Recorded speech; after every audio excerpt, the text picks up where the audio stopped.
یہ بھی بہت اہم حکم ہے جس پہ آج لوگ عمل نہیں کرتے. تجسس مت کرو, کسی کی ٹوہ میں مت لگو کہ کون کیا کر رہا ہے, کس کے گھر میں کیا ہو رہا ہے, کس کے بیوی اور میاں کے تعلقات کیسے ہیں, کس کی بیوی گھر میں ہے اور کس کی کے کو بھاگ گئی, کس کی بچی کے کس سے کتنے تعلقات ہیں, فلاں کی حرکتیں کیا ہیں, تنہائی میں کمرہ بند کر کے کیا کرتا ہے.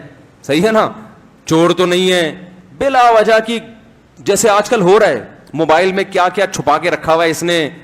موبائل لیتے ہیں استعمال کرنے کے لیے, ایک میسج کرنا ہے اور اس کے ان باکس میں سارے میسج پڑھ لیتے ہیں.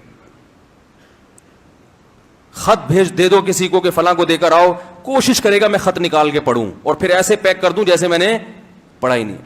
سب دل کے خراب ہونے کی علامت. کسی کی ٹوہ میں لگنے کی آپ کو اجازت نہیں ہے, کسی کے موبائل کے اس سے پوچھے بغیر اس کے ایس ایم ایس پڑھنے کی آپ کو اجازت نہیں ہے. کسی کا لیپ ٹاپ آپ کے پاس ہے, آپ کو اس کے لیپ ٹاپ میں جس کام کے لیے دیا گیا وہ کر سکتے ہیں.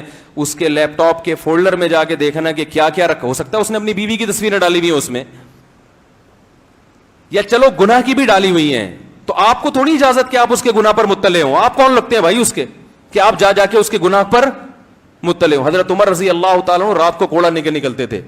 ایک دن کہیں آواز آئی تو گھر کے چھت پہ دیکھا, یعنی آواز آئی نا کہیں گانے بجانے یا کوئی ایسے کہ اندازہ ہوا کہ یہاں کوئی گڑبڑ ہو رہی ہے, تو دیوار پہ جھانک کے دیکھا کہ بھئی وہ کچھ موسیقی تھی یا شراب وراب تھا, کیا تھا. حضرت عمر نے فرمایا گرفتار کروں گا ان کو.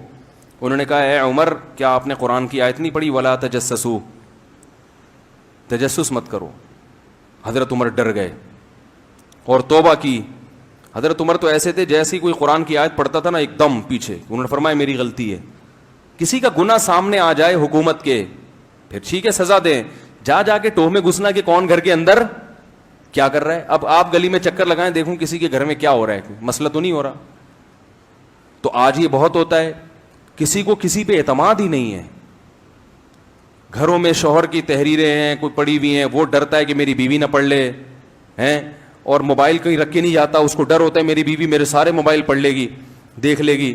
اور بیوی کو ڈر ہوتا ہے کہ ذرا سا میں نے موبائل چھوڑا تو شوہر کیا کرے گا, سارے میرے موبائل کے سارے ایس ایم ایس دیکھ لے گا.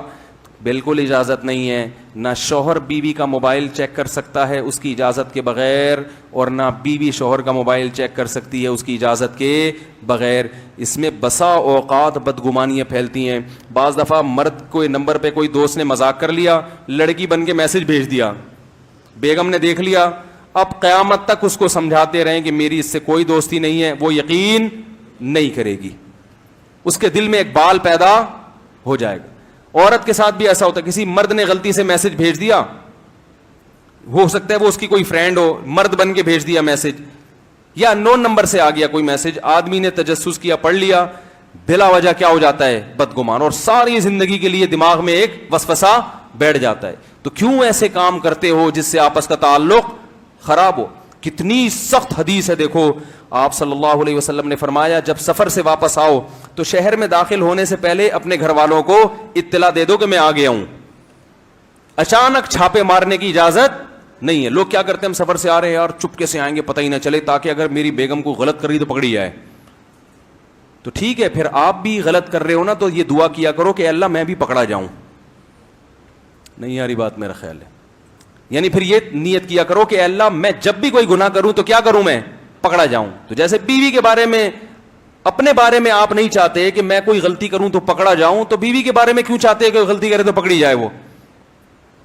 ہاں اگر کوئی مضبوط قرائن سے آپ کو لگ گیا کہ معاذ اللہ عورت خراب ہے, کچھ بعض دفعہ ایسے قرائن ہوتے ہیں, تو پھر اس کا طریقہ کیا ہے کہ اس کو پہلے اطلاع دی جائے کہ بھائی دیکھو کچھ وسوسے آ رہے ہیں دماغ میں, کچھ ایسی اطلاعات آ رہی ہیں, تو مجھے پتہ ہے کہ تم خراب نہیں ہو, لیکن شیطان کو موقع مل جائے گا تعلقات خراب کرنے کا, لہٰذا اس سے پہلے کہ ہمارے تعلقات خراب ہوں میں آپ کا موبائل چیک کرتا رہوں گا, کیونکہ بڑی فسادی چیزیں موبائل. پہلے بتا دو پھر آپ چیک کر سکتے ہو کہ بھئی یہ آپ کا موبائل ہے, میں کسی بھی وقت چیک کر سکتا ہوں اس کو, کیونکہ مجھے کچھ ایسی اطلاعات ملی ہیں.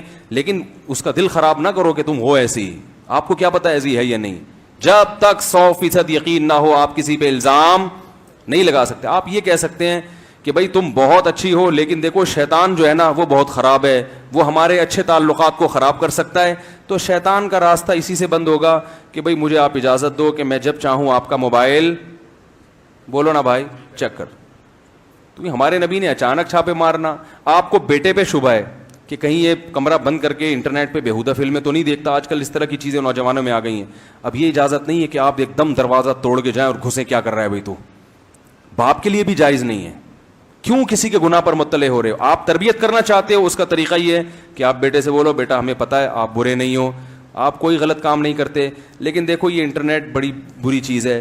آپ کنڈی لگا کے بیٹھتے ہو کمرے میں, خام خواہ شیطان میرے دل میں وسوسے ڈالتا ہے. مجھے پتہ ہے آپ ایسے نہیں ہو, لیکن وسوسے ڈالتا ہے. تو ہم نے گھر میں ایک قانون بنایا, ضابطہ بنایا جو سب کے لیے ہے کہ بھائی کوئی بھی نیٹ استعمال کرے گا تو بند کمرے میں نہیں کرے گا, دروازہ کھلا ہوگا. اور اگر شور کی وجہ سے آپ مسئلہ ہو رہا ہے آپ کے لیے تو پھر کنڈی نہ لگاؤ, میں کسی بھی وقت دروازہ کھول کے آ سکتا ہوں. اس کو پہلے بتا دو آپ, تاکہ وہ ہوشیار رہے کہ بھائی ابا کسی بھی وقت چھاپا مار سکتے ہیں.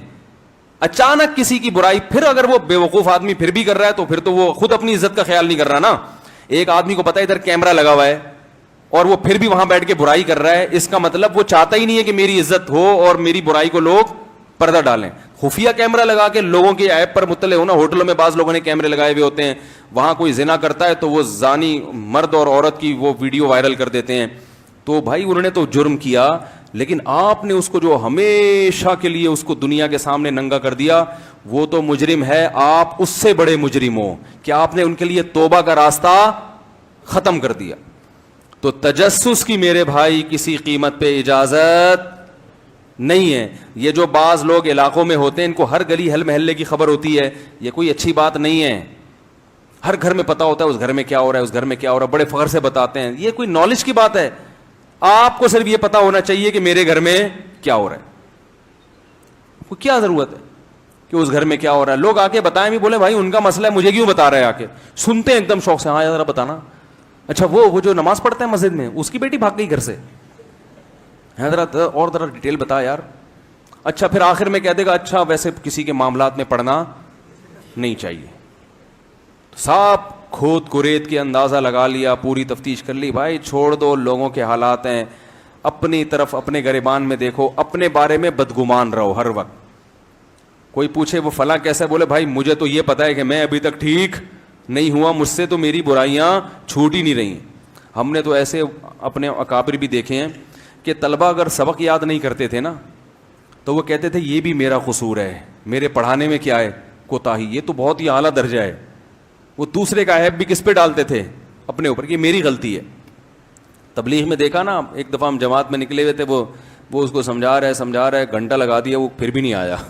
ٹھیک ہے, لوگ تو ڈھیٹ ہوتے ہیں نا.